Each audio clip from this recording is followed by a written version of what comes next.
So in this video, I wanted to deep dive into the first 9 cards of the major arcana. So I am not starting with the Fool. There is the Fool. The Fool is 0. To me, the Fool is not the first of the major arcana. The Fool is any place in the major arcana, which is what 0 is about. It's nothing, any place, a placeholder. So I'm starting with number 1, with the Magician.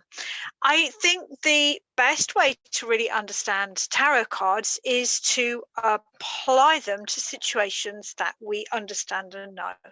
And I thought I would, as this is a huge part of both my life and my job, look at trauma and how we deal with difficult situations or traumatic events reflected by the first 9 of the major arcana.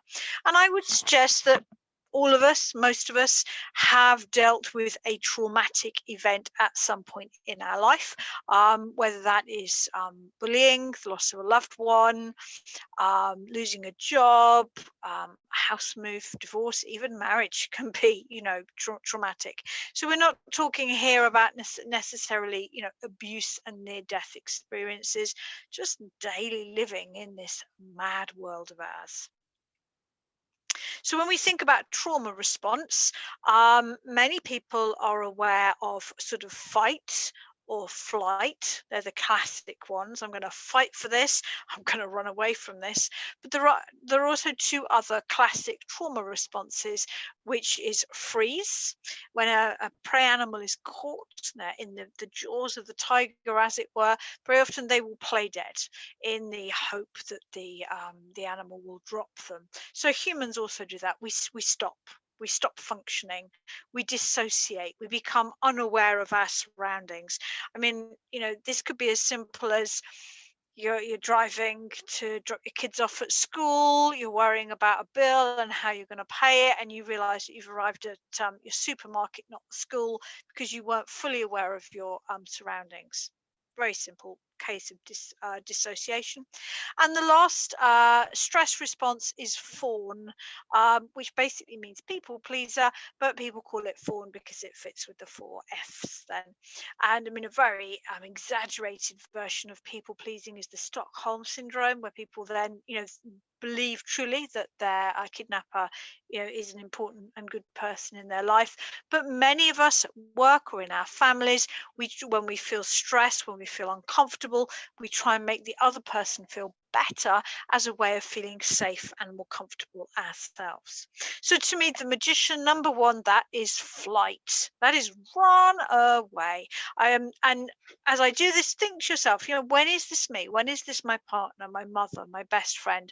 Because as I run through the 9 cards, I think all of us probably dip into this at some point or another. So just try and think, how much of this refers to you or the people that you know. So the Magician to me is flight, new start. This is when the going gets tough at work, you look for another job. When you are struggling perhaps to make friends in your current neighborhood, you look to move to another neighborhood. This is the kind of person or the kind of situation where you just think a new start will make everything okay again. And of course, there are times to have a new start, but very often when this is a stress response, it is an automated response. You don't stop and think, okay, what should I do? This is when you've had a row with your boss and you're like, that's it, I'm done. Here's my notice. You go home and then you think, oh my God, what have I done? So to me, when we talk about stress responses, the Magician is flight. The High Priestess to me is freeze. Switch off the world.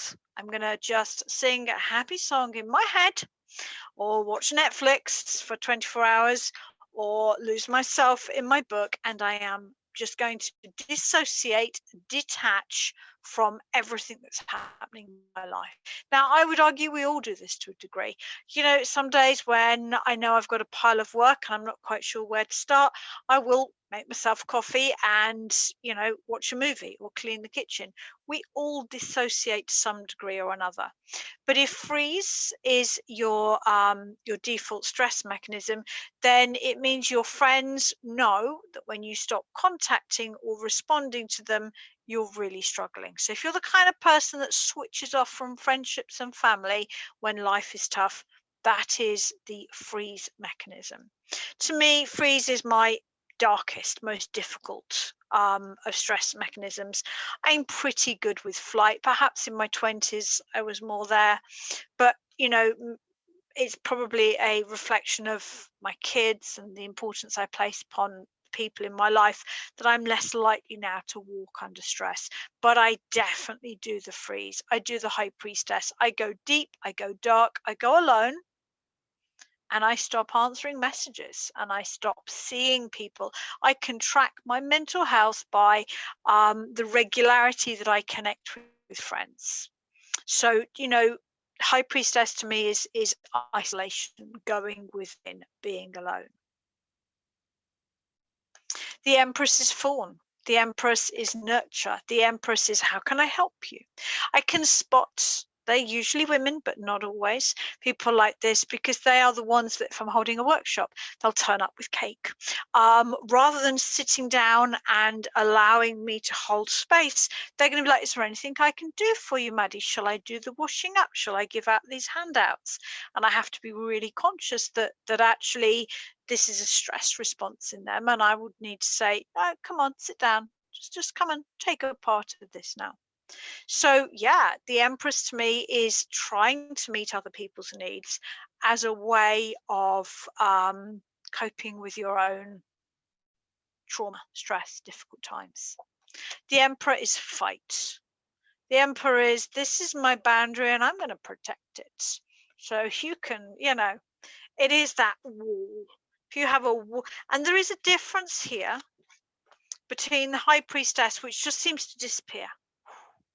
Person's gone. Somebody's in freeze mode.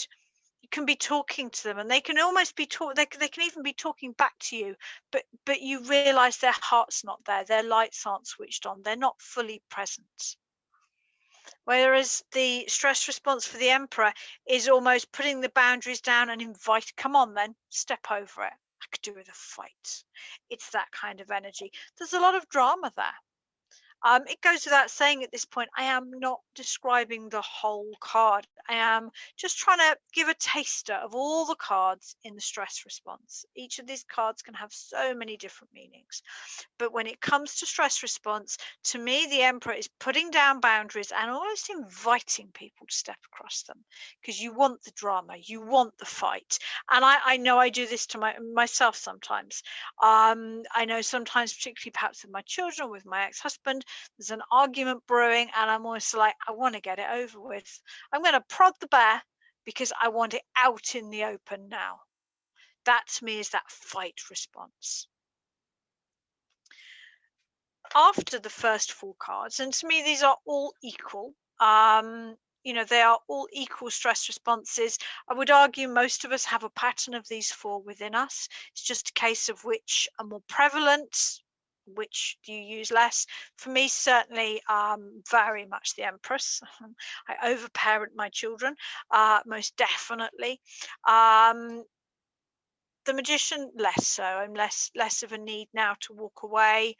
The High Priestess, for personal stress, most definitely me. And for the Emperor, there is that there. I do tend to, if I can feel a fight coming, I'd probably rather deal with it sooner rather than later.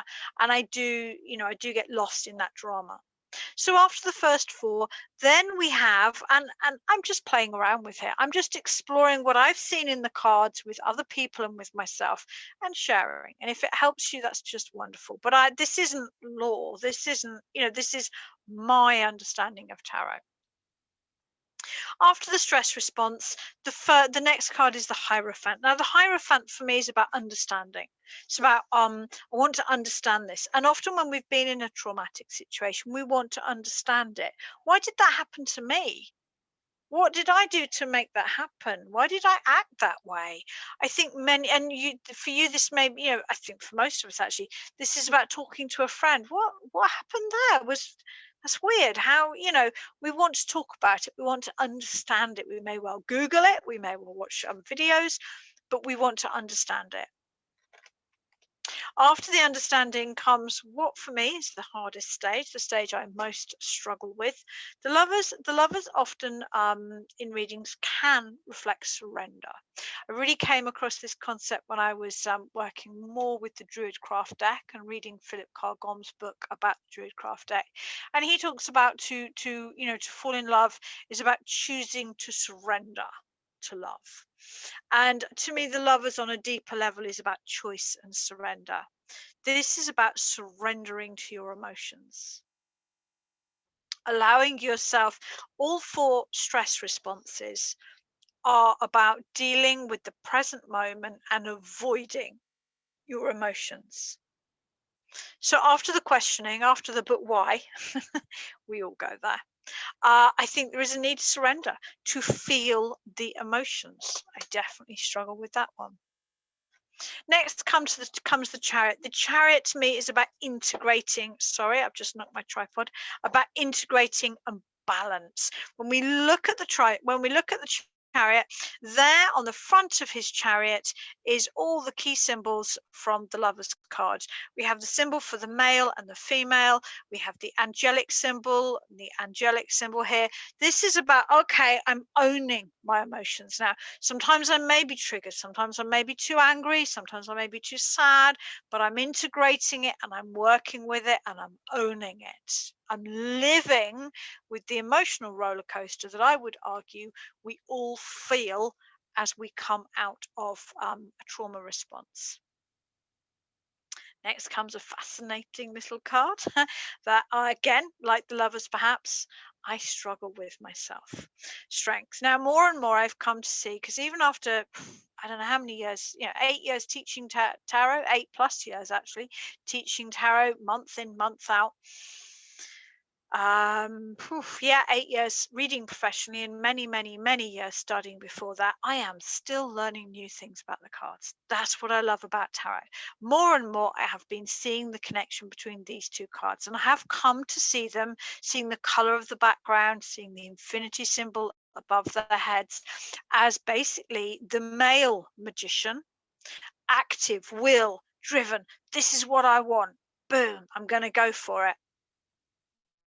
And the female magician, nurturing, cherishing, allowing growth. Now, we are not talking here about gender or biology. We're talking about psychology. A woman can embody the male masculine just as much as a man can, and hopefully does, embody the female masculine, the female magician. So to me, once we have learned to live and embrace the emotional roller coaster, then we need to learn to be kind to ourselves, to nourish ourselves. And I see a lot online about, self-growth, and it's all about cutting away the bad habits. And so often it's not about actually nourishing and allowing the joy, the pleasure, the happiness to grow. So to me, the next stage on this trauma journey is to be kind to yourself. To just allow yourself to accept the good and the bad within yourself, and just allow yourself to be kind. And then we get to the Hermit. Now, the Hermit to me is, I've long thought of this as individuation, allowing ourselves to just be ourselves, to be the same person in a crowded room as we are when we're on our own in our most inner sanctum. To fully integrate the trauma now, so that it is a part of us, because when we've been through a deeply traumatic experience, it always remains a part of us, but it becomes a strength, not something that we have to navigate with difficulty. not something that we have to surrender to, not something that we have to try and understand, and certainly not something that we have to try and avoid using one of the 4 main stress responses. So I hope that's been helpful. I love exploring what the cards mean in, particularly psychologically. Personally, that's probably although I do a lot of prediction spreads. It's what public want. So, part of my job is to serve. But personally, the psychological readings, how is that person feeling? How are you feeling? That is what I love doing most. So I've really enjoyed sharing that. If you've enjoyed this video, I teach tarot monthly by Zoom. I do tarot topics. So each month I teach by an hour by Zoom. It's all fully recorded. So if you can't join live, you can get the video sent to you. I've got loads of free resources on my website. And in case you aren't aware, terrible personal plug, but I do have a book as well. The book is available direct from me on my website. I'm in the UK. I do post abroad, but I cannot promise that you won't have additional charges if you are ordering from abroad. I've only ever had one person that had additional charges. That was in Germany. I've never had additional charges in the US or Canada or Australia, but I can't promise. But you can also get it from Amazon, and you can also get the ebook from Amazon as well. This is, it's been described as a brick, but I think that was complimentary. There's a lot in it. There's no pictures because I'm kind of presuming that you're going to have a deck somewhere along the line. It is a how to read tarot book. So I go through each, trying to get to the beginning of a card now. There you go, the 4 of Cups. So I go through each card in depth. I also include reading tips as well. What would the card mean in a reading? I look at the symbolism of the card, and I include a lot of personal reflections throughout the book as well. I wanted to write a tarot book that was a story as well as just a tarot book. There is a section on spreads. There is I don't use many spreads, is the honest truth. I use the same spreads and adjust them. So rather than